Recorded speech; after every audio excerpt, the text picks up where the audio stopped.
And we're back with the Vacuous Perspective and the rolling coverage of Her Majesty the Queen's death continues. The Queen died. Nate, I'm not sure if you're aware. Well, not only am I aware, but I called it early. I'm not sure if you remember my last words from the episode last week, but I said this week will be a big one in the news. Yeah, and you you did say that. You did say it was sort of a promise that, we're going to get news. We're going to get news. I was calling it. I'm Nostradamus. Yeah, okay, you predicted the death of and this is something I've been struggling with ever since the announcement is how does a 96-year-old lady just die? Yeah, it happened all very quickly, didn't it? Did they say any? Did they give any reason for it? I honestly don't know. It's been rolling coverage for 5 days straight or something since it happened. This is recorded on the Tuesday after. So, but very little actual images of the Queen. Just a lot of the sort of the process, the live process of sort of shipping her around, and it's a bit weird, to be honest. Like, they ship her to Scotland and she sort of cruises around Scotland in a little car and everyone's out and says hello. And then they're going to go somewhere else, and then she'll have I think she'll spend a bit of time in place somewhere where people can come and pay respects, and then she gets put in the place with the other ones. The place with the other ones. Is that Westminster Abbey? Is that where they bury? Yeah. Just across the road from Dracula's or something. That was Carfax Abbey, but you get the idea. Oh, okay. Okay. There was a lot of coverage. I agree. So I assume you caught a bit of the proclamation of the king.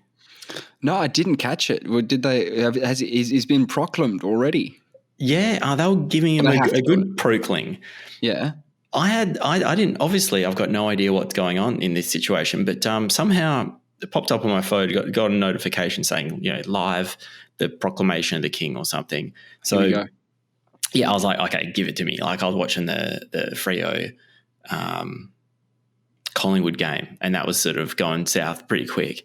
And so the king's chat, and the king wants to proclaim. The king's trying to proclaim some things, or someone's proclaiming something around here, and it sounded very regal. And so I start watching this thing, and it's just a couple of beef eaters, those like red guards with the red soldiers, with the big furry hats. It's just a couple of those guys, and they're marching around the front of this little castle, and there's only 3 of them to begin with, and they're like sort of, one of them's walking back and forth and chatting to the others, or I don't know, like at least he stood in front of the other one, and I started, and there was a big crowd gathering because something was going to happen. The next thing I wasn't watching this. I sort of tuned in every now and then. It was kind of on like another screen whilst I was watching the footy. The next thing I know, there's a whole bunch of these beef eaters out there. There's like a whole platoon of them. Got more beef eaters. Yeah, they were just, I don't know where they all came from, but they're in like a sort of a formation. And I sort of, and there was one dude, this real regal guy who I think was the head of the beef eaters. He was in like this really gold kind of garb. He looked quite magical. He sort of looked like a jester, but like a business jester. Yeah. Okay. He was a bit more serious. And then the next thing I know, it was all happening very quickly. They've all got like all these guard guys, all these little red soldiers have like a big weapon on them in the form of like I don't know what it is, like a fucking M16 or something, right? Looks gnarly. But then the next thing I know, they've all got instruments. Next time I look up, they've all got like bugles and things. Right. And then out from the next level up of the castle, these other little regal fellows come out, and they've all got trumpets, and they all start bugling, and they're getting very excited. And then then next thing, there's artillery going off. Wow, we're shooting guns. They're shooting guns all around the place. They were cutting to different parts of England where they're firing guns. Oh, they're all firing guns. They were all firing. They were all I don't know where they got all these guns from. I don't know who they're. Are the guns for her or the guns for him? Meaning, are the guns for Elizabeth's death, or are they for check it out, new king's in town, boom, boom, shake the room, here we go. I thought it was for King Charles Cavalier. Yeah, here we go. Yeah. I thought he was getting the big show. Okay. It's like literally the changing of the guard. I think it's like their special performance they do. But I was thinking, because I don't know anything about what was going on, is this a special thing they do only when there's a new king or queen, like a change in the head? Yeah, I guess so. So there's been generations of these beefeaters that haven't had the opportunity to do this. Absolutely. And then they've had the opportunity to bugle at other things, surely. Like they're not just the king's buglers for the day that the changing of the guard occurs. I'm sure they bugle at other occasions. Get the guns out, get the guns out, maybe punch a tourist every now and then. Well, they looked like they were under some serious pressure as well, because they don't normally have, I don't think, too much of an audience, but literally this is now being broadcast all around the world. Mm. And what they do is a little bit like acting, right? What do you mean acting? It's all acting, right?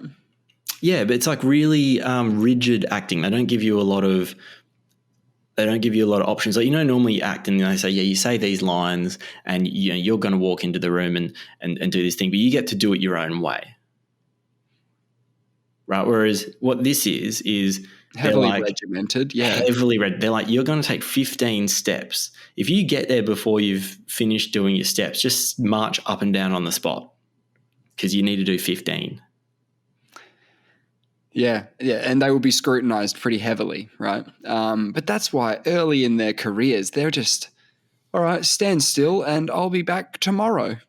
That sort of stuff. That have you ever seen, because that's what they do, right? They stand on guard really still, and people go and take photos with them, and there's heaps of videos of people getting in the way of beefeaters. Have you seen this stuff? Yeah, just being trampled because they're like, I have to walk this way at this time. This is what happens every time. I have to walk this way. If you're in my way, right, I'm smashing you, right? And they do. It's quite amazing. It's quite weird. It's very artificial what they're doing. Like, they're not in the real world. They're in this dream world where they just want to. Yeah, it's kind of. I don't know. I think it's sort of childish. I think they're being a bit childish. What you're saying is that they've been taught how to do this job, right? Which is walk around and look menacing, right? Mm. If a real thing happened, I'm sure that they're very capable of dealing with that situation. Right? So when do they snap to action? I don't know. When do they think for themselves? Like, if the invasion happens, at what point do they start abandon their post? No. When do they start like getting on one knee and getting an M16 out? That's what. Yeah, well, that's what I mean. They'd have to move to the front, right? Surely. But no, are these supposed to be like the most highly trained people as well, or is this? I guess so. They're the king. They're the king's guys, right? You think they'll be able to shoot? Of course. It must be. We're obviously talking like complete nonsense because we don't know anything about that, right? They're probably like very highly trained Marine style, honor job. It's an honor. It's a bit of an honor to serve the queen or king or whatever. People like, I'm not a royalist. I don't think you are either. But people are royalists. People get really into it. They do. Heaps of people mourning the death of Queen Elizabeth.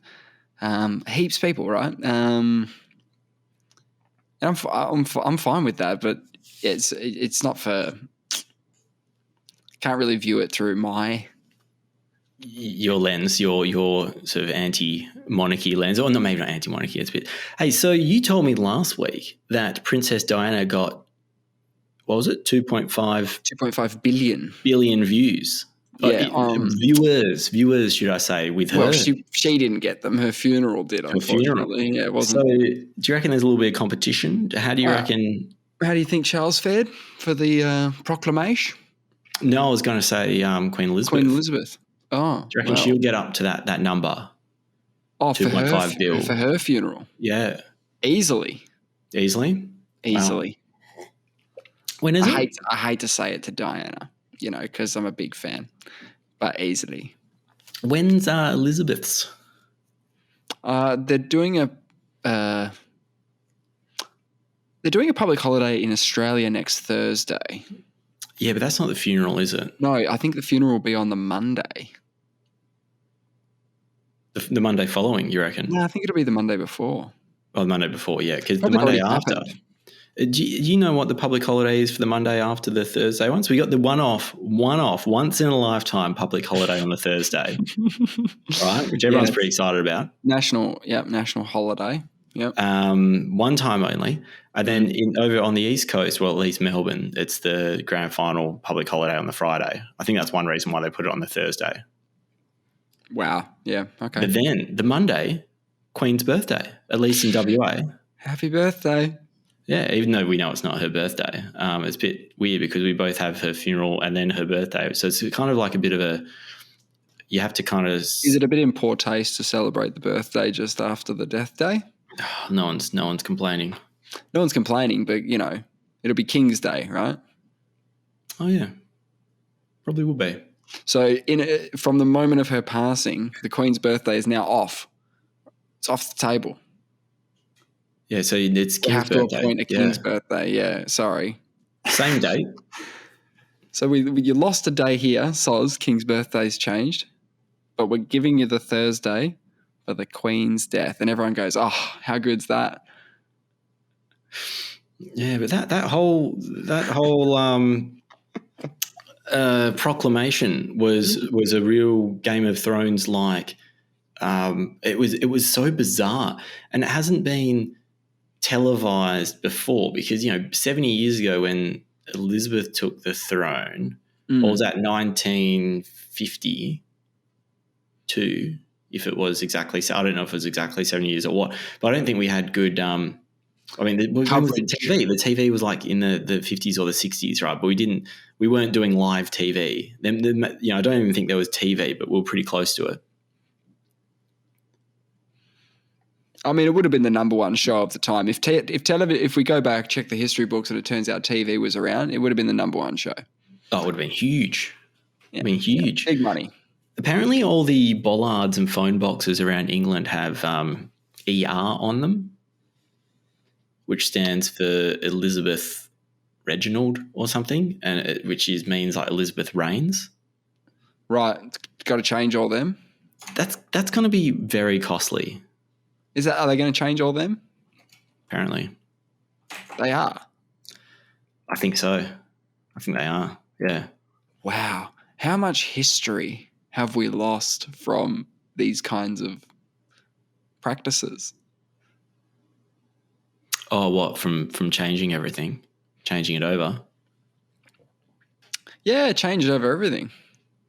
Yeah. I guess you don't lose it. It just sort of, you still find coins of Caesar and shit like that, Yeah, you think they'd just put a symbol of the monarchy or something like that? Nah, man. Nah. Because it used to happen far more frequently. I reckon the problem is she was around too long that they started just branding everything with ER.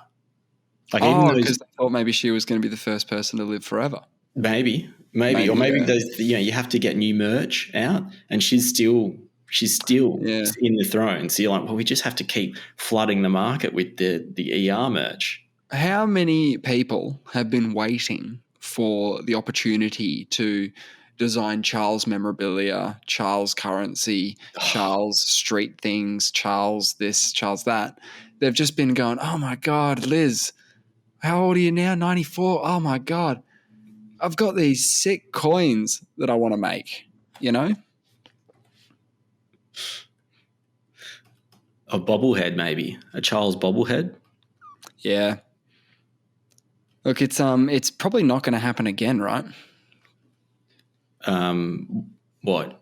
Well, it's like she was so young when she took the throne. Oh yeah. Now her son is what, in his 50s, his 60s, 70s, 70s. He'd be in his 70s, right? Yeah, I think so. Yeah. Yeah. And then you have the kids of Charles who are like in their 40s. Yeah. So it's just that it's just not I going to don't happen. even know the circumstances. Like, who knows? There could be circumstances that happen where someone a bit younger gets the throne, but I don't really like it that it goes to you have to wait for the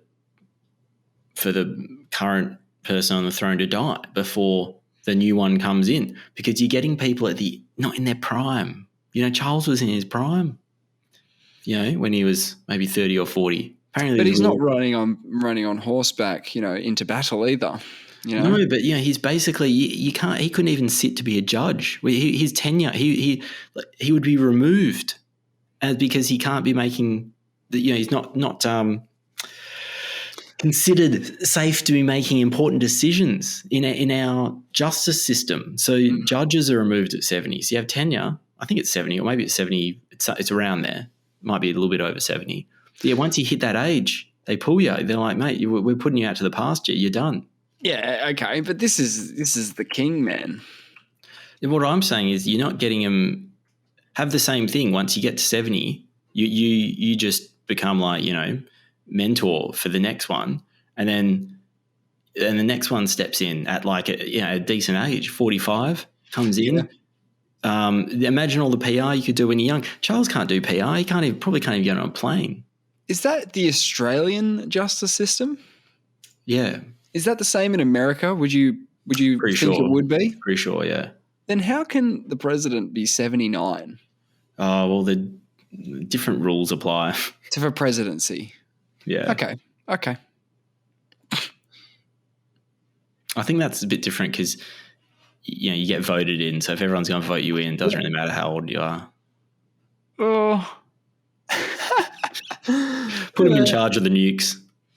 Yeah. Yeah, so no, I called that. I was. Oh, you're still claiming that? I'm still claiming that. Look, you want that? I want that. Yeah. So Nostradamus was as sort of fraudulent as I am about this. Have you ever read into Nostradamus? Of course, like in my younger years, for sure. He was just all PR. Dude was predicting the future, dude. He was not. Nah, man, he was predicting the future. If you were, you know, reading some drabble on the internet, you know, when the internet came out, Nostradamus, have a look. This is what he did. Predicted some stuff. Have you ever seen any of his predictions? Well, what's the good ones? You tell me. Tell me. Look, I'll tell you what they brought. I don't have any specifics on hand, but what I do know is he published this thing called The Prophecies. Yeah, it's just dribble, right? It's just pages of shit. He just tried to make, his plan was to make 1,000 predictions. Oh, great idea. He wasn't planning on making 1,000 accurate predictions. No. Just so he made them. Yeah, and he made them vague, obscure language. Like, he would use obscure language. None of his actual predictions. If you sort of read what people say is one of his predictions, and then what the actual reality is, all they're doing is retrospectively linking some of the words, the vague, obscure words he's using, to what happened. None of his predictions you could actually use and say anything is going to happen. Like, so until the event happens, and then you make all the tenuous links, then you're like, oh, there it is. He called it. But you're like, man, but we knew the prediction already. You didn't know it was going to happen because there was no certainty. There was nothing. The language is so loose. Yeah, so if you could predict the future, you would give a lot of specifics, or you'd say something that makes it. You wouldn't be vague. Yeah, you wouldn't be like You a. wouldn't be vague. Yeah, I'd like to see some examples actually, but there's also a fraudulent story that he predicted his own death, and that's Okay. Well, then throw that in the bin. But if you made 1,000 predictions today, wrote them in a book, and people had a look at it later, I don't even know when he was around. When was he around? well, he published the prophecies in 1550, so Okay, 16th so let's say century. it's 2,500. We'll go 500 years into the future. Pick up this book and go, oh, this guy made 1,000 predictions back in 2022, and he said that we're going to have flying, and you just have an example of a future invention that doesn't work, and they go, and we do have those. So he's Nostradamus. He did it. Yeah, maybe it's a bit like the Thomas Edison thing. I just need to. It's the effort that you need to put in, rather than that is the genius. Like genius is 99%. Perspiration. Yeah, perspiration. So I just need to make 1,000 predictions. That's what Nostradamus did, and you might get 5 that can loosely be fitted to something, and one really good one. But there is no good ones. Oh, there's no good ones? I don't think there's any good ones. Not that I'm aware of. But we're not going to be writing it in vague language. We're going to be very specific. No. We're going vague. Oh, we're going vague. Yeah. All right. Well, yeah. Okay. None of it then, I guess. Okay. Let's get one. Nostradamus. Yeah. Fair enough. Just get a flavour for what it is. Nostradamus 2023 predictions. What do you mean 2023 predictions? No, this is going to be so bullshit. It'll make it look real good. What does Nostradamus reveal to us for 2023? This is on yearlyhoroscope.org. Oh, good. From economic crises, stock market crash, aberrant social political slippages, to the dramatic degradation of people's actions and feelings. What does that even mean? That's the first line. From a geoclimatic point of view, the need to purify and rebalance the earth will lead to hurricanes, floods, earthquakes. Okay, let's just... Okay. This is actually kind of interesting. Whether this is actually, I haven't yet seen his prediction, but it says here, Nostradamus considered that in 2023, a new era will begin, both in terms of the calendar, but also realistically. The year 2020. I don't know what that means either. You read this for yourself. Can I even read English? The year 2023 marks a sacred moment, favorable and at the same time dangerous in the history of mankind, meant to bring both disasters and revelations. The critical year 2023 does not necessarily mean an end, but rather a fundamental transformation of the world we live in, a rebirth of humankind on a new spiritual level. This is deep. Okay, what's his prophecy? Okay, all right. You see, I'm not seeing quotes. I'm not seeing any quotes. The first one is Civil War in America. What do you mean? What does he mean? What do you mean in Civil War? No. We need the passage in. I know, because the only they just talk. They just used the word Nostradamus at the start and then just started making predictions. Yeah, exactly. So this is the only content art under this. It says, is it really possible that the US could face the possibility of civil war in 2023? According to the writings of Nostradamus, because of poverty, political instability, such an event may occur in early 2023. But where is the prediction? Wait, this is actually pretty cool. Wait. Something's happened. What's happened? 7 News. Wait, something just happened. Yeah. 7 News? Yeah. 7 News. Queen's death. Nostradamus predicted King Charles III. I was just about to say. Abdicate in 2022, leading Prince William to become monarch. That's what. You just did it again, is what I'm saying. You just predicted it again. You know what I'm saying? Because you were saying how he's an old man, like, you know, he's no one ever gives it to the young guy, right? Yeah. Well, Nostradamus is saying that he will give it to the young guy. What you said, that's 7 News? Yeah, that was 7 News. That was a headline. Well, this is how ridiculous it is, because this article says number 6, big prediction, right? Well, let's see when this was dated. It doesn't have the date on it, but let's assume it wasn't this week. Let's just assume. I cannot find a date. But one of the predicts is in 2023, England will have a new king. What? Well, he said that. No, this is just what there's no quotes in this. This is what I mean. This is bullshit. It says the Queen's death will be one of the most perturbing events in Great Britain from the last 70 years, blah, blah, blah, all this stuff. And it says, at the death of they reckon she's going to die in 2023. So he was wrong. Even if he made that prediction, he wasn't predicting anything about the Queen of England in the 16th century. It says Prince Charles will take the throne of Great Britain. He will then visit Scotland and Wales shortly after the death of the Queen. But then you're saying there's a different prediction that 7 News have. Well, they're looking at the writings of Nostradamus.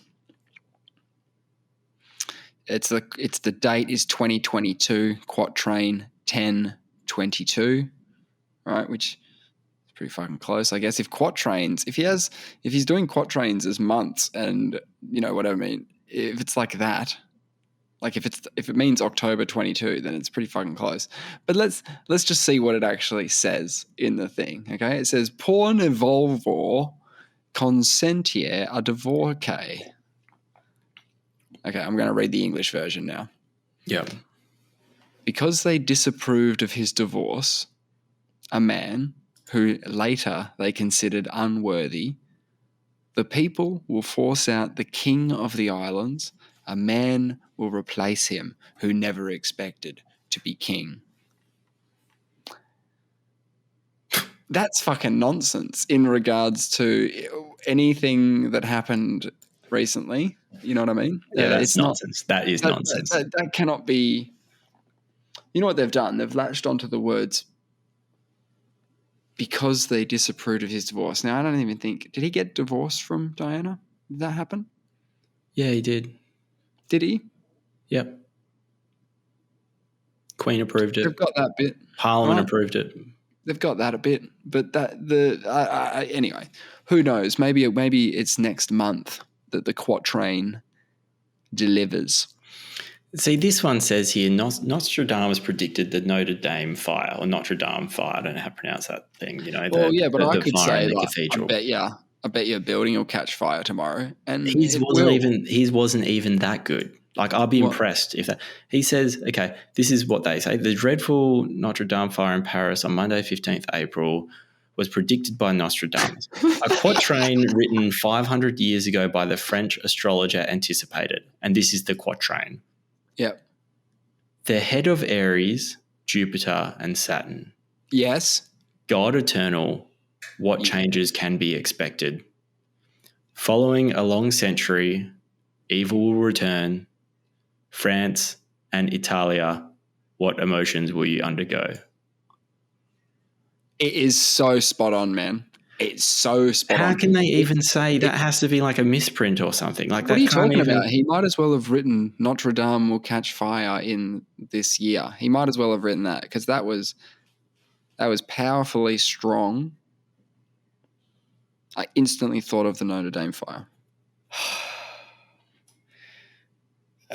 This next one. How did Nostradamus die? This is the one that I know is like, I've heard of this one just being absolute rubbish. And people claim that he announced it. So it says Nostradamus announced his own death. I can't read this drivel. I'll make a pretty bold prediction. Make a prediction. I'm going to die one day. Nice. I did it. You know what I mean? I'm Nostradamus. Predicting your own death. That's like predicting the most certain thing possible. This one, he says, beside the bench and bed, I will be found dead. Oh, is that what it says? Yeah, he's found in his bedroom next to his work table. Yeah, but that That's just rubbish. That's absolute rubbish. It actually makes me a little bit angry. It's garbage. I'd like to actually see all his, because what did he not write them in English? I want to see a translation that is a literal translation and just read some of the style of the predictions, because I think it'd be quite hard to make 1,000 predictions. No, it wouldn't. I'd say the desert man will rejoice in aqua bliss. But what are you predicting? Like, if people are like, man, that's really cool, what are you predicting with that? Well, would he just say, don't know? Don't know. And then, but what happens is there will be a really famous leader with really dry skin, and he will drown in something, right? And it'll be a good thing because he was a bad leader or something. And they'll say he was the desert man who died in aqua bliss, and the bliss is the bliss of the world, rejoicing in the fact that this man with dry skin drowned. See? There you go. Yeah. I like to check in with you about Artemis. Yeah, I haven't heard anything. Yeah, I haven't. What are they doing? It's been put off till the 23rd of September, I think. So they've fixed a leak. And I think they're looking at the 23rd of this month. Yeah. And I was just looking at something. I'm just trying to find it. I thought you'd be interested in. This month. Yeah. Okay, here we go. Okay, we're back on. We're back on. So they've got to fuel this thing. So they've sorted the leak out. So some engineers have got in there, sorted out some seal. Right. I just bought an advanced bike repair kit. Oh, good. Because I want to be able to service my own bicycle rather than getting the bike man to do it who charges a fortune. And I'm just not in control of my own destiny if I can't. I just don't have any of the tools. So I don't do anything. I just rely on someone else. I realised I got to sort this out. So I bought a kit. All right, here we go. It's now we can watch some videos and figure it out for myself. But what I've realised is, like, it's hard. Like, it's also you need some skills. Oh, shit. It's not as easy as just like having the tools. Ah, damn. I was kind of hoping it was. So was I. But it made me think about, I'm having trouble just like, doing basic stuff to my bike. These guys, these engineers need to change a seal on a 100-meter rocket so it passes some tests. It needs to be in all super cool conditions and things. And then they're going to fill this thing with 2.8 million litres of super cold liquid hydrogen and liquid oxygen propellant and fly this thing into outer space. It just started to freak me out a little bit. You know what's freaky is that'll only get you to the bloody moon and back. 2.8 million odd gallon years of, that's going to get you to the moon and back if you'll be my baby. I reckon you'd use 90% of it just getting out of Earth's atmosphere. Yeah. Oh, my God. But they're doing it. They're getting it done.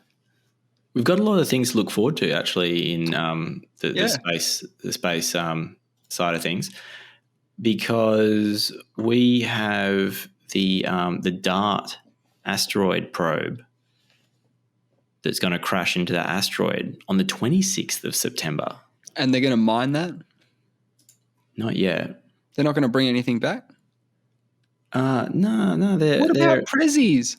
You always got to, when you go on a trip, yeah, to outer space or anywhere, you come back with a prezzie. Maybe they'll bring back some asteroid or something itself. But You know what they're thinking, right? They're trying to test whether or not, like, they go, hang on a sec, there's something coming into our field of effectiveness for this like space rocket program that we've got, where we can direct asteroids and things, right? yeah.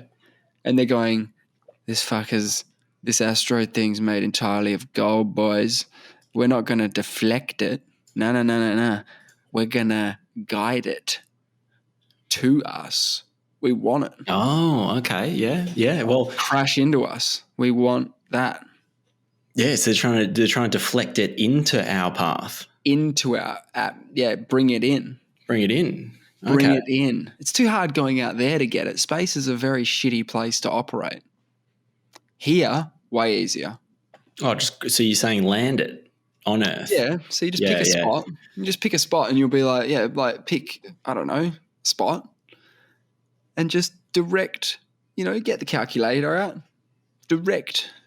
And someone will survive, right? On Earth, someone will survive, and they will reap the benefits. They will be able to mine the gold asteroid area. No, I'm not talking about for big ones like world enders. I'm just talking about for little itty bitty ones. Not for Chicxulubs. Wait, is it Chicxulub? Well, the way I imagine it, they can probably get it down to a nicer bite size if they want. If they want to, they can just take a chunk off it, bring the chunk in, and send the rest off. Well, you'll find this interesting. I was reading about the DART, which is the Double Asteroid Redirection Test, recently. What is really cool is there's my understanding is that there's 2 asteroids flying through the air, right? One of them is called Dimorphos, and then there's a little one that is like its moon called Didymos. Okay, so there's 2 of them. Actually, the big one's called Didymos. That's 800 meters wide. That's a big boy. And the little one is called Dimorphos, and that's 170. So what NASA's doing as part of this DART, Double Asteroid Redirection Test, is they're smashing. I don't know if it's got a bomb on it, or if it's just they're just smashing a sort of basically a satellite or a thing into the smaller one, into the small one, to see how we can, what kind of effect we can have on sort of moving it, I guess. But they need to view what's going to happen, right? I think they don't want to just study the trajectory from afar. They want to see what happens, because they don't really know how the impact's going to go down. So they've got this little satellite called it's LICIAC, Lycia Cube. Okay, we got one of them. Okay, so this thing is this little Italian CubeSat that's 14 kilos, and it's currently hitching a ride with the DART thing across to this little binary asteroid system. And then it's going to have 15 days to assume a safe position to watch the collision. Wow. That's pretty cool. So it flies in, drops a camera first, and then goes cool. Pretty much. There's a little 14 kilo satellite that's going to monitor the whole thing. It basically will watch the DART. I'm calling it a DART. I don't know what it is, the DART satellite or whatever it is, the DART craft come in. Yeah, try and impact this thing. The Lycia cube is going to sit 1,000 kilometers away. Yeah. And I've got it's here. It's the DART spacecraft itself is 610 kilos. Got it. And they're going to be and they're going to be 11 million kilometers from Earth. Okay, so 11 million kilometers from Earth, a 610 kilo spacecraft is going to smash into an asteroid that is 170 meters in diameter that is basically a moon of a bigger asteroid that's 800 meters in diameter. And just seeing what happens. Yeah, and then the Lycia cube, should I say, is going to do a flyby. You love a good flyby. Love flybys. 3 minutes after the impact, and it's going to get to around 55 k's, they reckon, away, and just observe. It's pretty cool, man. And that's this month as well. That's this month. That's lots to look forward to in the space world. Because I think will they release that footage? Like, are we going to see a collision of things in outer space? Space programs are done at government levels, right? There's no private space except for yeah, you're right. NASA, it's NASA's program, so I guess I don't think it's like classified or anything. So they just want to see what a deflection attempt looks like. You know what's actually going on here, don't you? They're trying to move the asteroid into... No. I hate to keep harking back to this, but they're dealing with a Stargate level Apophis pyramid ship level threat. Yeah, and they're testing space combat stuff. They're testing defense systems, planetary defense systems for alien invasions. Yeah. You might be right. There'd have to be a plan in place, right? The governments of the world must have a plan for what do we do if the aliens come. There's no plan. There's no plan. There's no plan. Wow. Well, there's no plan. I don't think there's a plan. What would the plan? What would the plan be? Give me. Well, so they'd have situations. The situation is Apophis level pyramid ship just on the doorstep. What do we do? And what do they do? So when you say doorstep, is it landed? No. It's just chilling. You know how they just chill in the outer atmosphere. They're just hanging there. Yeah. They're probably yelling on the megaphone, "Y'all fuck down there," right?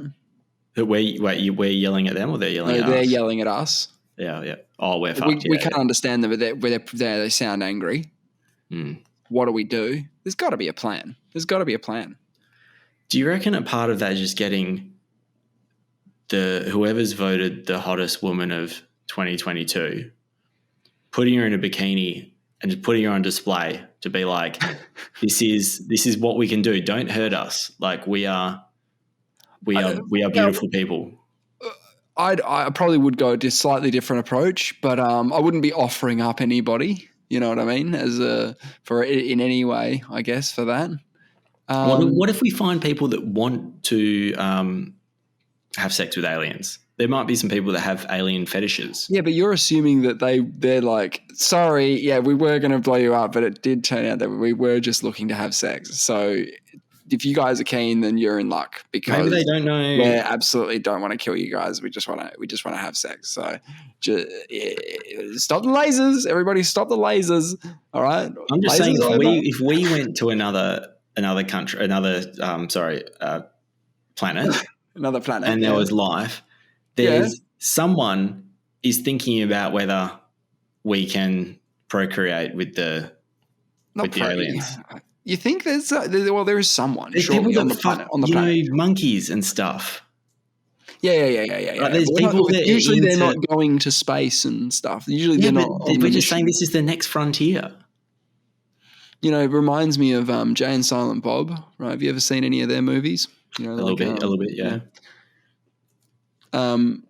One of the characters, like Jay, he's quite philosophical, and thought he was going to die, and he said I thought I was going to do something with my life. I thought I was going to be like an astronaut or something, be the first person to find a new species of alien life, and fuck it.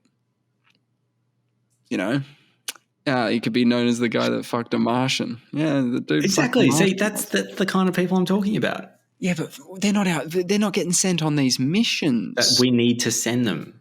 Why do we need to send them just in case what? No, they're the ones that we need to defend our country. I don't know. But I think they'll be useful. It's somehow, we don't really know. Sometimes you don't know what, how it's all going to play out. But I'm just saying that if they're down to fuck aliens, then we might need them.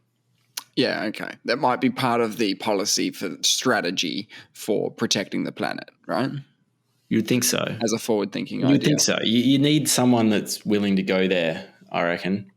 I think it should be in the policy to have someone who is willing, in the event of them requesting sex for salvation, like to not blow up the planet or whatever.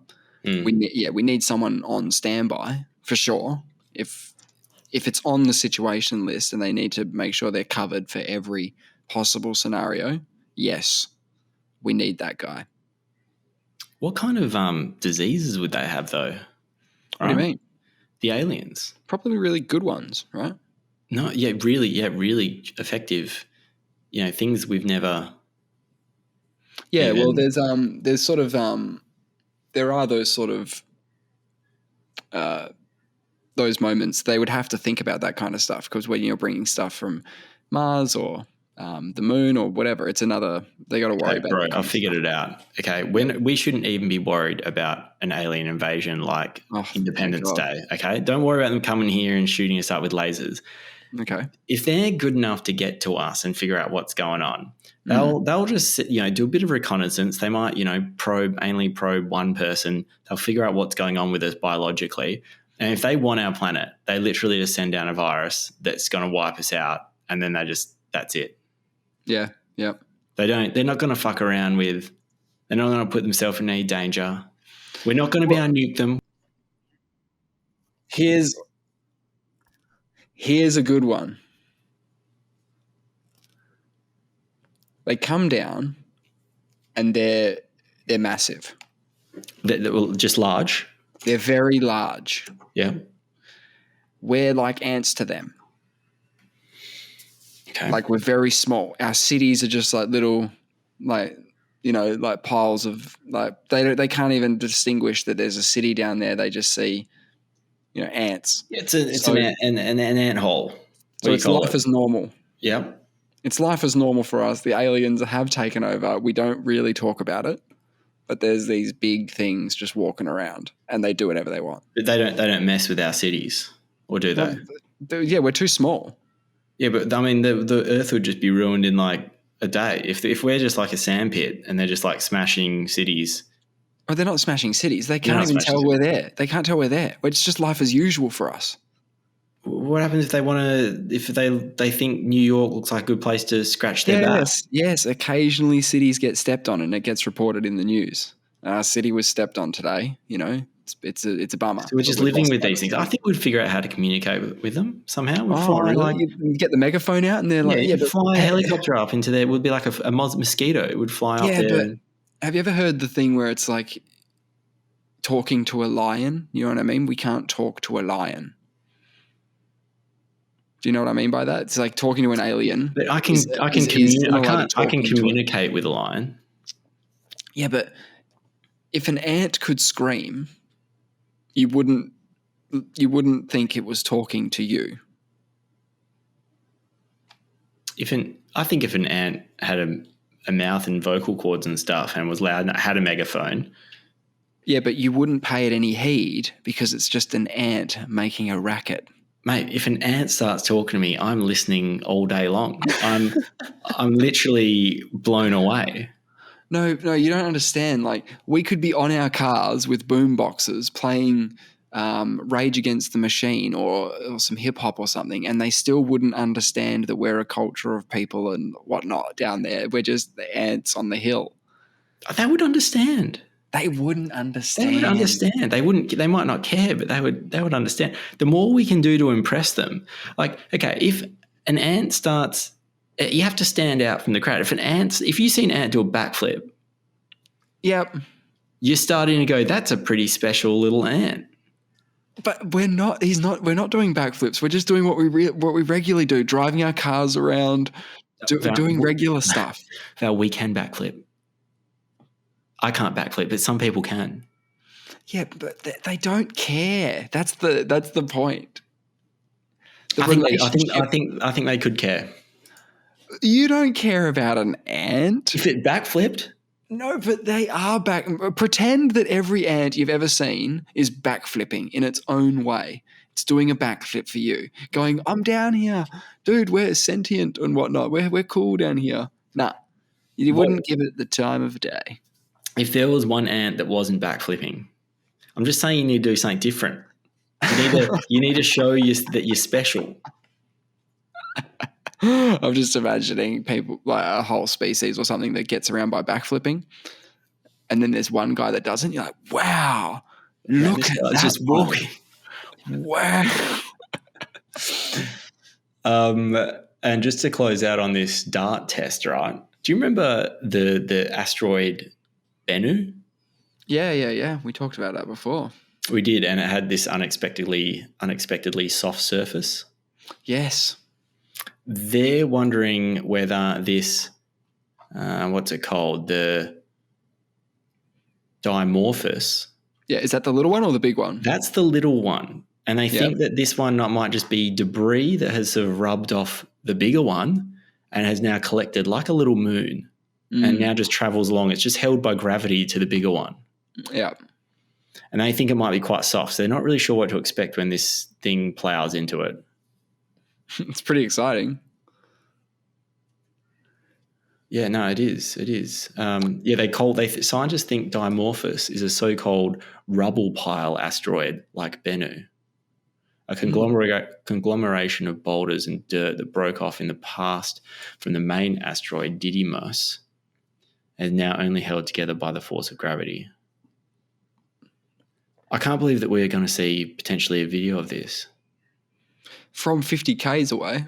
1,000 kilometers away, and then it goes to 50 kilometers. It moves in.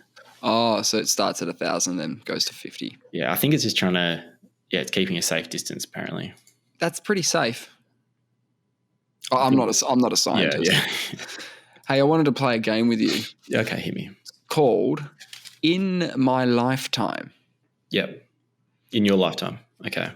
Well, it's yours as well. Okay, our lifetime. Yeah, but we'll just apply it to my lifetime. In my lifetime. I'm going to say some stuff. You just tell me if it's going to be in your lifetime or not. Yes, okay. Or no, I'll say yes or no.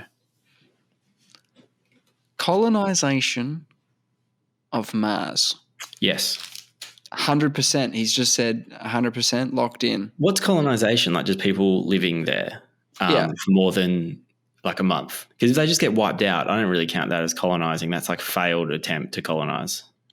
I think to qualify for this, the colonization would have to be occurring during your lifetime. Okay. So in the case of you seeing the colonization of Mars and the next day passing away, that qualifies. Yep. Okay. Yep. Mars is happening. I think I'm going to be pretty optimistic about a lot of these things that you say. Yeah, no, that's fair. And so we're thinking what, in the next 25 years? Is that fair? Okay, well, the moon landing, let's try and get some perspective on things. I saw the other day that the men on the moon is happening in 2025. Yeah, so that's Man on the Moon 2025. That's not looking good. Starship 1 is trying to get operational, and that's going to be the first. Originally, I don't know if they've changed their time frame on this. We're supposed to be sending people to Mars by I think it was 2032 last time. Yeah, I thought it was around 2030. Yeah, 2030. Yeah, I think they push it back a couple of years. But if it's not then I think you have to wait a bit longer because you need Earth and Mars to be pretty close together in their orbits. You don't need it. Fuel wise and time wise, you don't want to do extra months of traveling in the spacecraft, like unless you can make it faster or something. But I think we're going to have. I reckon someone is going to. I reckon once we actually get someone on the moon, we've shown we've got the tech to. So you think it's going to spark a bit of a space foray? Yep, I reckon. And as long as we have the interplanetary spacecraft, which we apparently will. Elon's sorting that out. Thing, right? That's the one that's 8 times the volume or something. Yeah, 240 meters tall. And the other one was around 120 meters tall. Yeah, I think right now the biggest one we got is the SLS that's going up, the Artemis one, that's 98. Starship 1 is 140 meters tall and the next 10 meters diameter, and the next one's 240 meters and 18 meters diameter. Got it. And I think we'll have people on Mars. I don't know how well they're going to go, but It's a one-way trip. yeah, it's grim. Do you have any other questions? It's fun. Yeah, of course. Can we just count this? Can I put these down as predictions? Can these be my predictions? Yeah, of course. But these are talked about topics. I mean, we're already talking about the colonization of Mars. A real prediction would be the colonization of Neptune or some shit, or the first human to travel outside our solar system, or Nostradamus probably predicted all these things. Yeah, obviously. But we're just waiting for them to happen so we can make a tenuous link. Yeah. Yes. All right. Next one's cyborgs. Okay. And the reason I didn't go into any detail on the cyborgs thing is because we're already kind of cyborgs in a way. I know what you're saying. Tethered. The way that we always with our phone. Yeah, tethered. But soon, in our lifetimes, we're going to put that tech into our head at some point. It's just going in. It's going in. Yeah, it's going in at some point. So I think cyborgs is a yes from me. So you're just saying cyborgs. So is there going to be cyborgs in my lifetime? Okay. Well, yeah, I have the sort of thinking that there kind of already is, and then. But I think it needs to be fully integrated. I think you need to be downloading software into your hardware that is a part of your body. That's what that is the next one that I wrote, which is proper cyborgs. Oh, proper cyborgs. Yeah, that's going to happen in our life as well, for sure. Yeah, cool, for sure. And what's that? Is that what did you say before? Hardware replacing integrated with our body, like integrated so you cannot remove it. Hooked up to the bloody the whole the whole thing. Yeah. Wow. I'm talking instant communication. Scary shit. What about you're talking mainly brain stuff or body stuff? Both. Oh yeah, the body stuff will happen far sooner. So I was thinking more because we talked about it before. Neuralink type stuff. Yeah. No, proper cyborgs, they look like cyborgs. We've already got cyborgs. We've already got people with replaced arms and things. Yeah. That's where the proper cyborgs, they've got to look like robots almost. I'm talking about like a RoboCop scenario, Yeah, like man integrating with machine. Well, we'll leave that one. Next one. Okay. Digital heaven.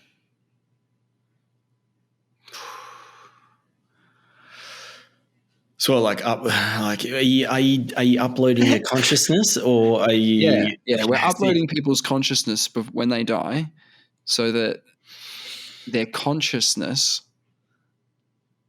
lives on in a program or in hardware. I don't know if the word lives on is. I don't know if I'd use that. I don't know what it is. You can copy it. You can move it. You can move it from one computer to another, a hard drive. I don't know if we're going to. It exists in digital space. Yeah, I think that's a bit more down the track. Actually, that's not going to happen in my lifetime. Oh, you think it'll happen because we're just talking about it. You think it'll happen? You just think it won't happen in your lifetime? I think it probably will. I don't really understand. We don't get consciousness. I just don't know how. I think if we could have, I don't know. I don't know if it's just far, far, far more complex than I can imagine. I think that's a possibility. Yeah, but if there was a headline tomorrow that says we just downloaded our first consciousness the other day, we just did it. Then you'd go, someone's going to do that. Yeah. But I think that's a long way down the track. No, but do you remember there was a while back where you talked about you got your DNA sequenced, Yeah, right? yeah. And that process would have cost millions of dollars, Billions. billions of dollars, X amount of years prior, but then it just becomes sort of very accessible, very cheap, and whatnot. The first downloaded consciousness, that will be billions. That will be billions of dollars. But for you, if you want to, it'll just be like, it'll be a nice gift to gift someone their consciousness in digital form. Can you imagine giving it back to someone? Like they don't even know that you've like, yeah, no, we downloaded your consciousness. It's in this. If anything happens to you, you can just reinstall. Oh my God. Yeah, that'd be some interesting discussions. You know what I was thinking about now that we're doing these podcasts? One thing I like about it is we're integrating with the machines right now because we're providing data. If you're going to, we're recording, providing, I'm providing, eventually something could, I know we have the transcript of the conversation and everything, but that can all be crunched by AI later. Right. Right. So we're starting the process of downloading our consciousness because it's getting. I'm providing data to the system now. I'm dumping it in. It's not super effective, but if you have enough of it, you might be able to do something with it down the track. So we might find if we do 1,000 episodes, something comes along, some type of AI that can start crunching data. Like we have all this stuff, we don't know what we're going to do with it. Yeah, right? and it will be close. Yeah, and it will sort of resemble, will be close enough to your persona. Yeah, it will eat it all up. It will have the ability to I don't know whether understand or at least be complex enough to maybe not. Yeah, maybe it might not understand, but it will be so sophisticated that it will understand my views on everything. Not understand, it will be able to parrot my views on everything. So all the garbage, all the disgusting garbage, I've even said horrible things in just the 18 episodes that we've been in. I've said so, like the amount of wrong things I've said is just unbelievable. Yeah, right. I barely agree with anything I say, like when I listen back to it. It's hilarious. Yeah, that's pretty standard. Yeah, but we've started the process. So the upload has begun. Yeah, Val, how do you feel in a about that? different way, but then down the track it'll just be like put your head here, bang, got it. Perfect copies, chuck it in. Is there any other little items? Yeah, I wrote one down here. Yeah. Proper spaceships. Are we talking like light speed and stuff? I use the term proper a lot because we've got spaceships. We've got them. But the way that we launch them is we put a bunch of 2.4 million liters of fuel in it and shoot it off into the sky. I'm talking like take off. Millennium Falcon. Yeah, light speed. Not using combustion to propel. I'm talking light speed, lasers, shield generators. I'm talking like you're talking my language. What I'm talking proper spaceships. Like proper Star Trek-y type stuff. I don't think in our lifetime. Wow. That's interesting, isn't it? Because everything moves with the times, but except for rocketry, except for space flight, it's still the best way 70 years in the future to just build a bigger rocket. It's still the best way. I haven't really seen any alternatives that seem legit. The Jury ones, man, from the movies. They're legit. Oh yeah, if it is legit. Look, just start with a drawing of that. Draw it. Then make it. I don't see what the big... It all starts with a drawing, doesn't it? Yeah, you just draw it, and then the rest sort of just happens. I like to think that we give people who, make AI code or whatever, or create AIs, and we're giving all these you'll probably be able to just download your consciousness through an AI. We're just giving them these jobs. They're just like, oh God, that's fucking bullshit. he's sitting there writing an AI that does something, quite a simple task, but it's like his life's work. And you're going, yeah, but like the AI in like 2 years will just be able to like download your brain.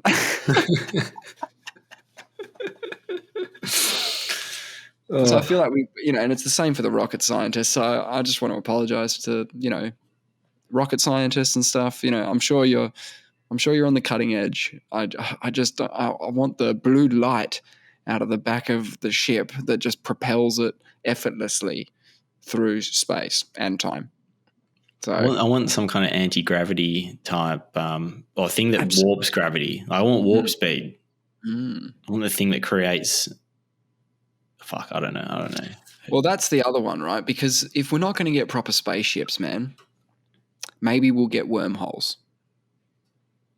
Maybe we'll get wormholes. Are we going to get wormholes in our lifetime? Yeah, that was the next one. Yeah, I'm going to say no. Definitely not. I think you need to.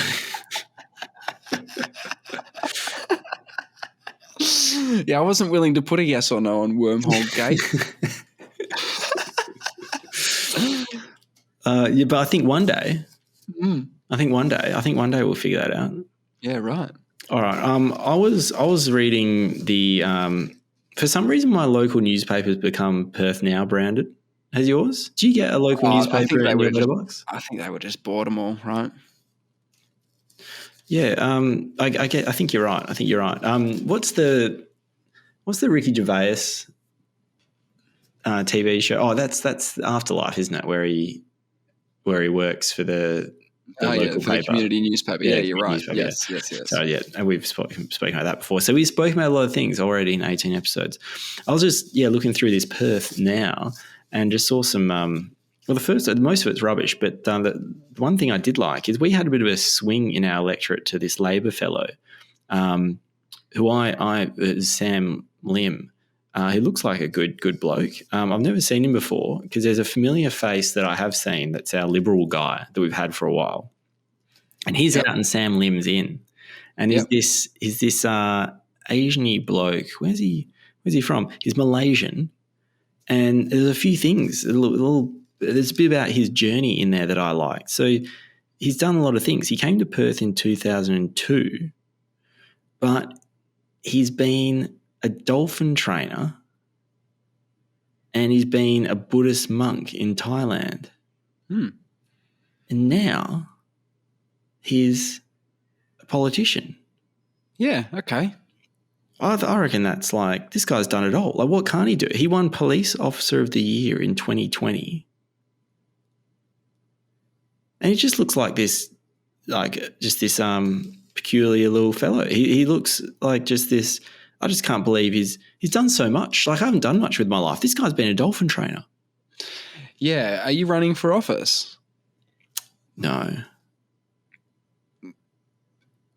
No, I'm definitely not. And I need to add some strings to my bow because this guy has just been through some. He grew up in poverty in, where is it? Johor. Johor. And then he's been a policeman in Thailand or in wherever else. He's just done. Anyway, I just couldn't believe he's just done so much. And then I get to there's some other blokes that have done a lot of stuff. It's the Crime Stoppers section. Yeah, right. This one bloke, they give these really funny titles to the, they have a little paragraph about what people have done. They have a little title at the top. Yeah. It's called Criminal Spirit. What do you reckon happened? Was some spirit stolen from a bottle shop? Bang on. Got it. The man selected a bottle of vodka from the shelf and concealed it in his pants.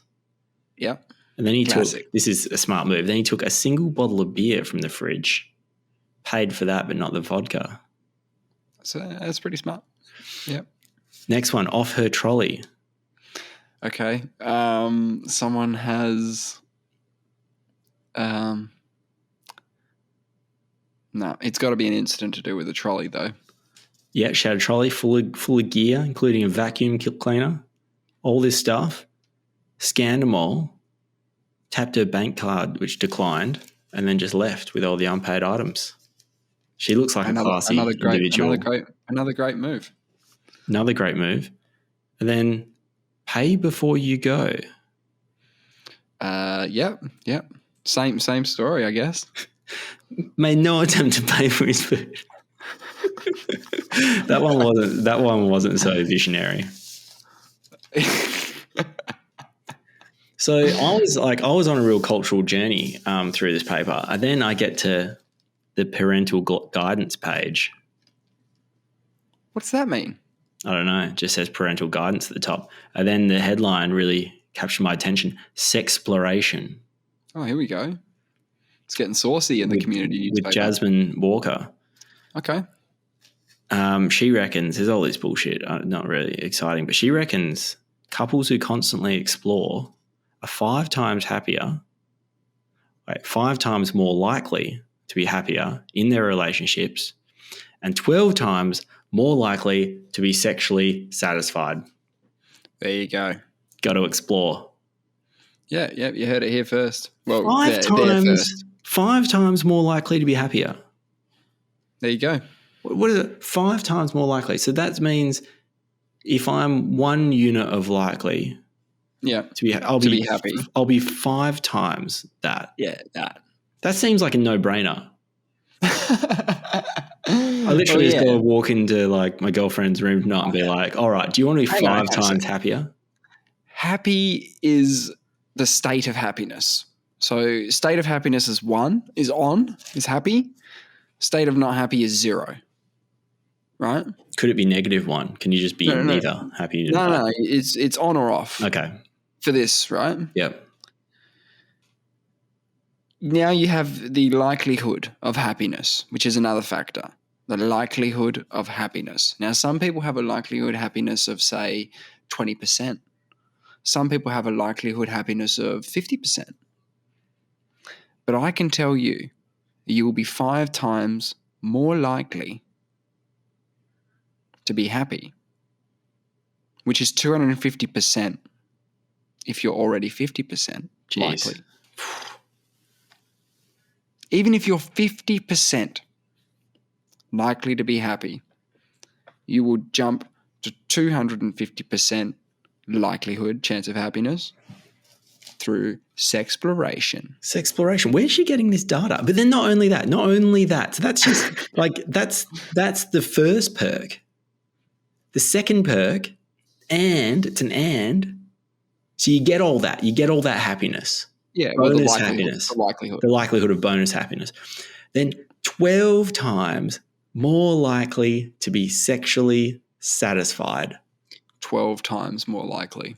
That is a huge number. And it's very precise, like 12. It's not 13, it's not 11, it's not 10, 20. It's 12. They've done the studies. What off the scale? Some dude's done something he's never done before, and he's literally just marked it off the scale. He's like, mate, I was so satisfied. Like it wasn't just like, describe your satisfaction. Oh yeah, yep, big time. No, I'm sure all their data's pretty sound. I mean, it makes sense, but I was just shocked. I was like 5 times more likely to be happy in my relationship. I was like, whoa. Like, then 12 times more likely to be sexually satisfied. I was like, I thought I was going all right, but I didn't know there was I didn't know you could get 12 times more likely. I don't even know what that feels like. 12 times. Well, yes, you do. No. Yes, you do. Because you're not getting 12 times the satisfaction. 12 times more likely to be sexually. Oh, okay, yes. So it's more likely to be. It's the same as the other one. It's not 5 times happier. Oh, so you max out at 1. At 1. Oh, I was thinking, 12 times. No, sexually satisfied. Likelihood. I was like, mate, I got to. And then the next question you might be asking me is you read the first line and went. I just fell off my chair. Yeah. Okay, and then you're probably asking me, how do you get all this happy satisfaction? How do you do it? I am asking that. Yes, of course. I was wondering where Jasmine was going with this. I was like, do you have any suggestions, Jasmine? Oh, okay. So yeah, give us a few. Yeah, because I don't know where to start. I'm reading this paper. I'm just an ordinary person in society. Parental guidance, yeah. Agree to explore one new thing this week. Yeah, there you go. It may be as simple as having sex in a new place. Ooh. For example, Mix it up. if you're used to missionary on the mattress, why not try doggy up against the dryer? Hello. Yeah, that'd probably work. I'd say if you did that, you'd be 5 times likelier to be happier and 12 times more likely to be satisfied. And the clothes will be dry. Yeah, and you get some work done. Get a little housework done. Yeah, so that's just a little shout out. If anyone wants to be happy, if you're not happy and you want to be happy. Well, no, sorry, you can't keep doing this. You can't guarantee happiness. You can only guarantee the increased likelihood chance of happiness. Yeah, but get it. You got nothing to lose. You got nothing to lose. Get around it. Yeah. Only a very small percentage of people had a bad time with that when they said, when they've said to their partners, I'd like to explore other things sexually, and they said, I'm not keen for that. See you later. Bye. That she didn't go into that in the studies, but very low percentage. Yeah, it's a tough one to say no to, isn't it? Mm. If someone's trying, yeah, they're just gonna roll with that. They're gonna be like, well, look, he's trying. He's at the dryer. He's at the dryer. He's already over at the dryer. So I'll try and keep that in mind. I mean, I think my levels are okay, but I might, let's see what I can do to boost them. There was something else that that happened that I didn't even know was a thing either, which I think was perhaps bigger news than the Queen dying as well. I did say it was going to be a big week. Look, and in all honesty, I have to disclose that I missed talking about this last week. I forgot about it. It actually happened the week before. But there is a winner of Australia's inaugural favourite tree competition. Holy shit. Has that been announced, has it? Yeah. It's been announced. We have a winner. I have a winner for you. Sorry, this is Australia's favourite tree? Yep. Contain your excitement. I'm trying. It's a native tree, so it's a what do you call it? A genus, a species of tree, right? So there was. Wait. So it's not an individual tree. It's a bit of a no. Oh, okay. No, and this is of the year, not of all time. Yeah, inaugural. Yeah, so it must be the first year. So yeah, you're right. It must be first happening. First year. But you want to be the first. It's hard to once you're on the podium in first position. It's really like the next one to come along is kind of a bit of an imposter. Mm. So there was 250,000 votes.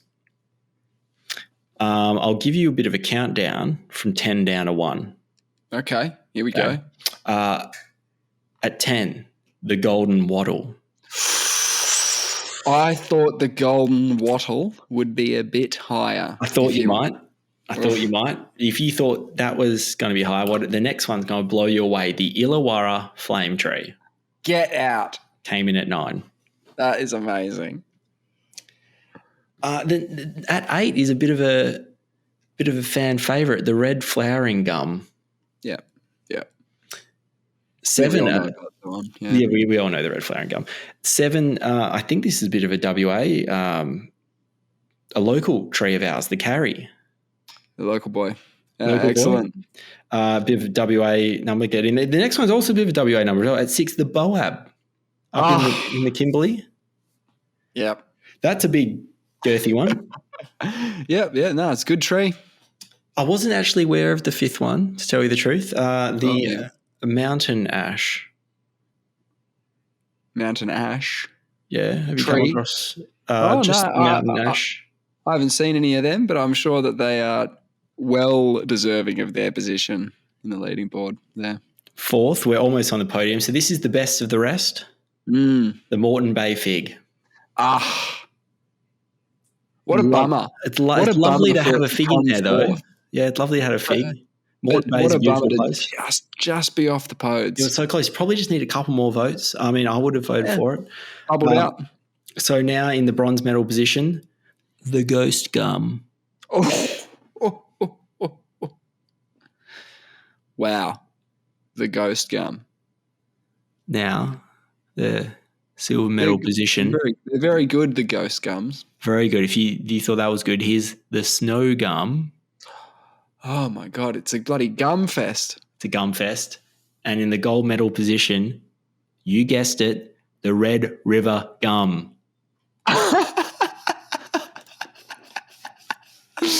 It's another gum tree. The gums really, really came in. A lot of votes came in for the gums. What's so good about the gum trees? Apparently it's quintessentially Australian. Well, that's going to win every year. So there's some dude that knows some things about trees. He was quoted as saying, "You'll be hard-pressed to find a more quintessentially Australian tree with its gnarled yet beautiful form, embodying the rugged landscape that it calls home." They are really beautiful trees. Oh, there's no doubt. There's no doubt. Sean McAuliffe actually refused to accept the results. Did he? Yes, he was appalled. He was appalled that his favourite tree was not included in the list of candidates, and he refused to accept the legitimacy of the election and will be lodging all relevant appeals. Wow, good on him. And he is a lawyer. And it's a joke. It's a bloody farce. I don't know what his favourite tree was. I actually know a botanist dude, like a dude that's really into plants. Mm. And not just into him, his job is like he's like a plant psychologist or whatever the fuck you do. Oh, plant psychologist. Yeah, he's right into it. No, so do you reckon if you said Red River gum, bro, would he just go, man, that is a great tree? Well, I got him. I sent the results to him because he's the only dude I know that would know anything about this. And his quoted response was, "That is a strange winner. Surely the boab or a flowering gum." There you go. And that's why when the red flowering gum came in at 8, I was a little bit surprised after hearing some some context. I can see where the outrage is coming from, Yeah, so it's good to acknowledge the Red River gum. That I think we should all, just kind of know of it.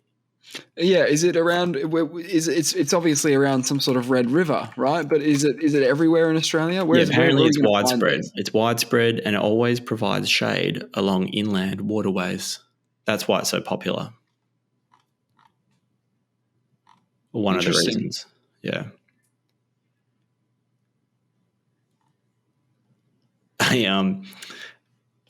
We've got one. Got what?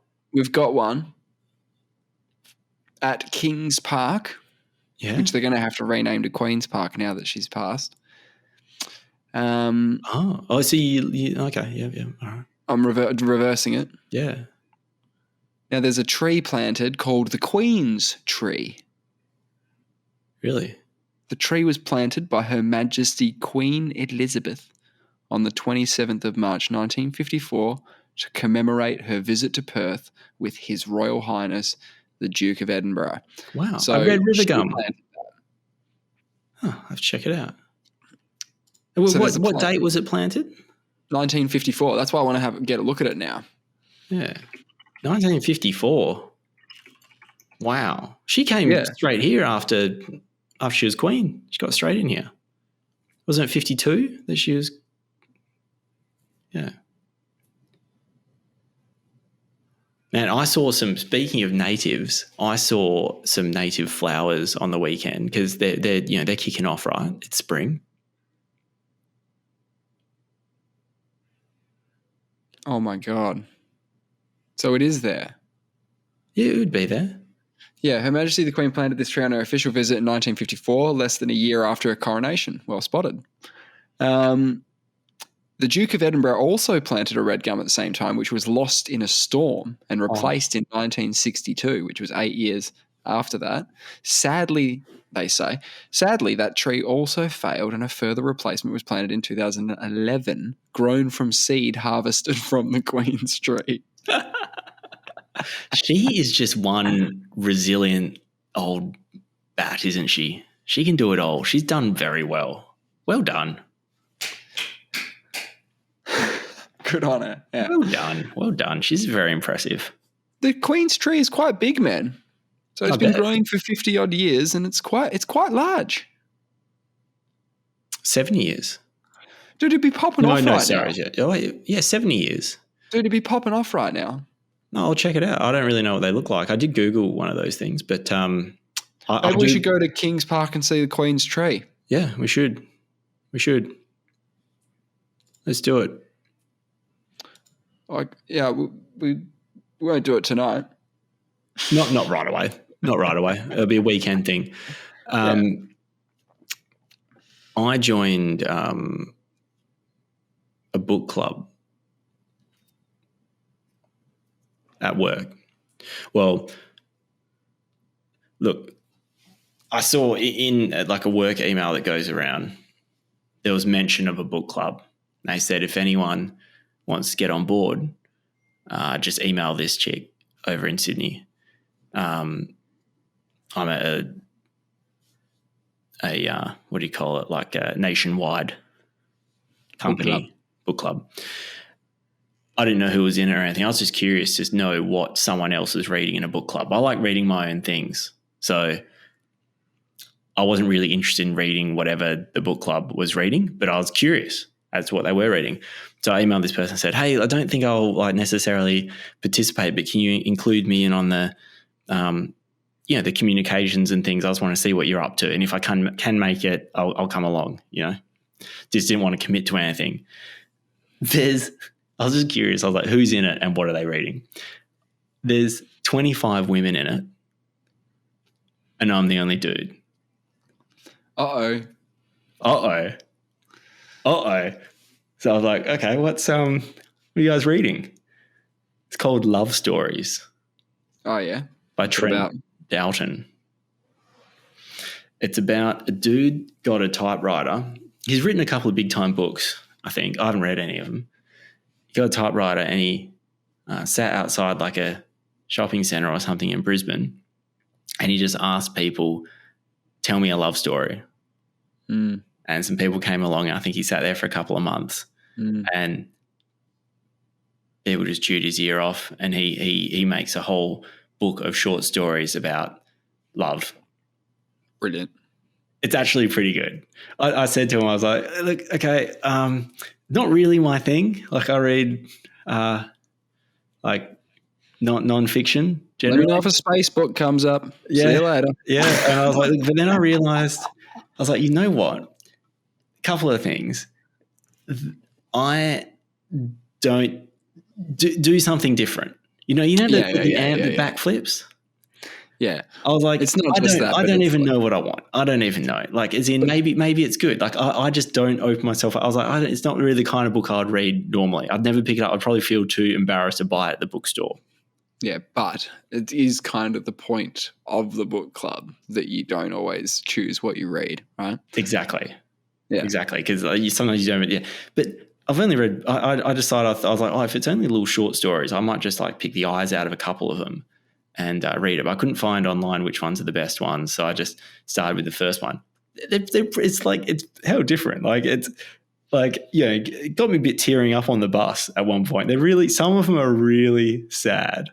Like because there's a lot of old people and they're talking about their partner of 50 years and how they came about, and so, it's so rough.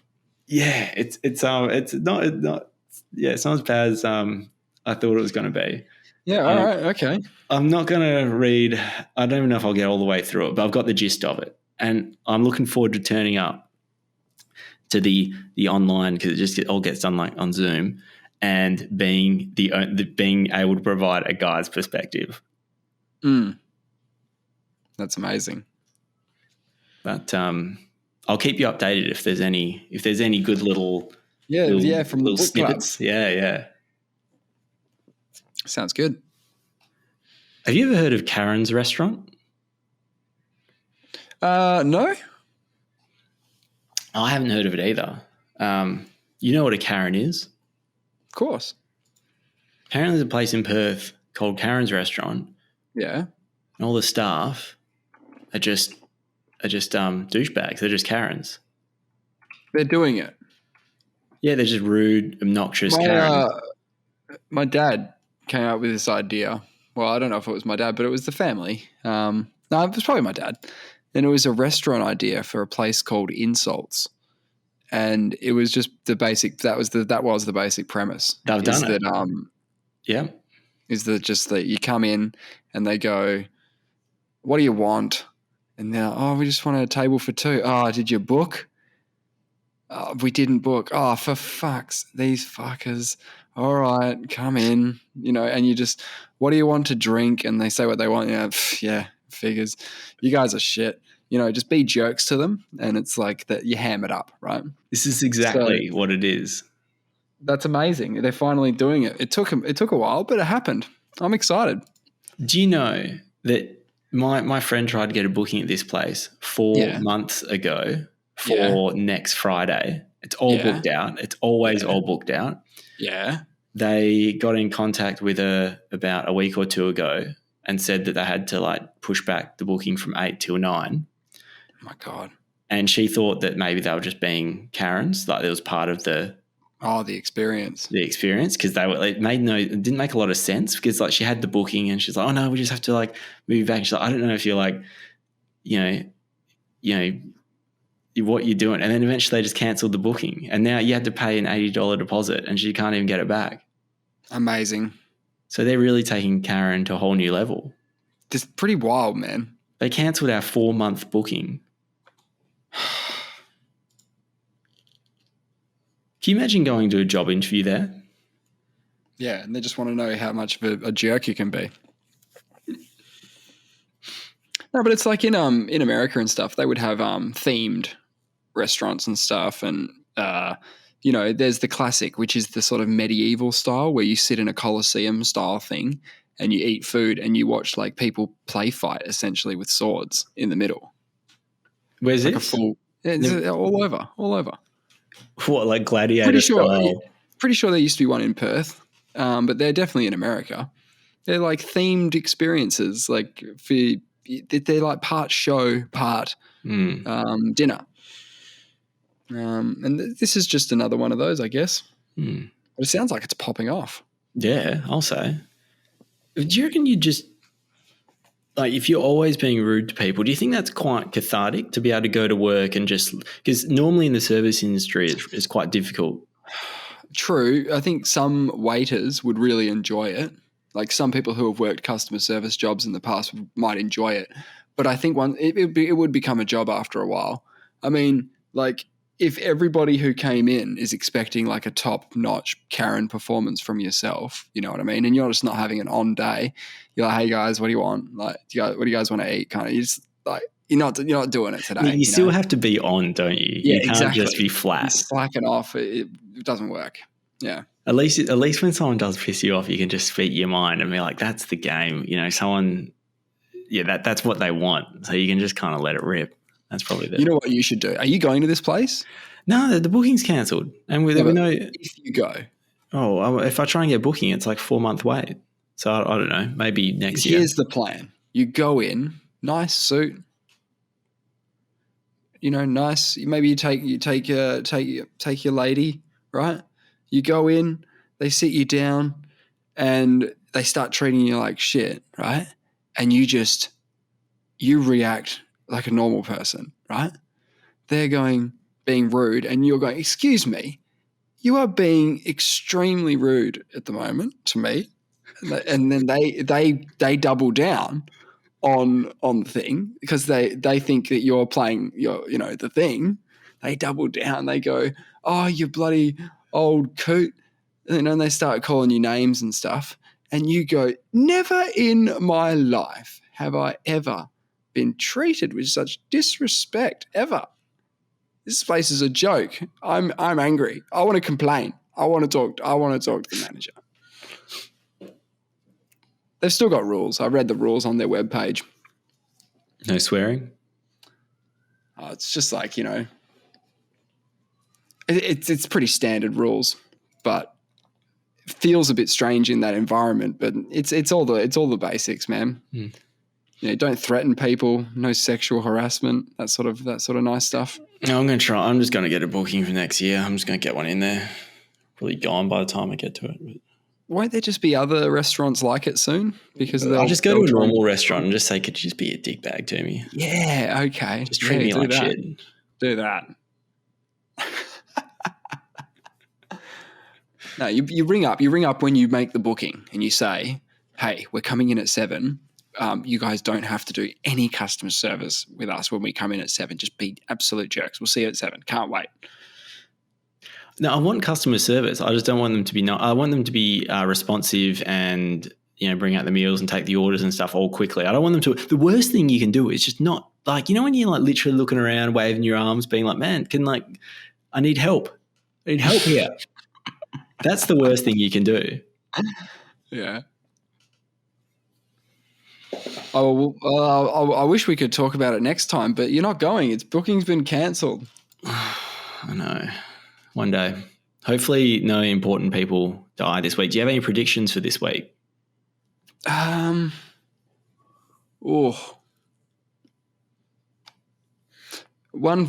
did make a prediction at the beginning of COVID.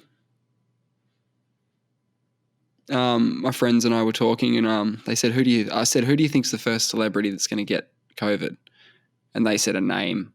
And I said, I think it'll be Tom Hanks.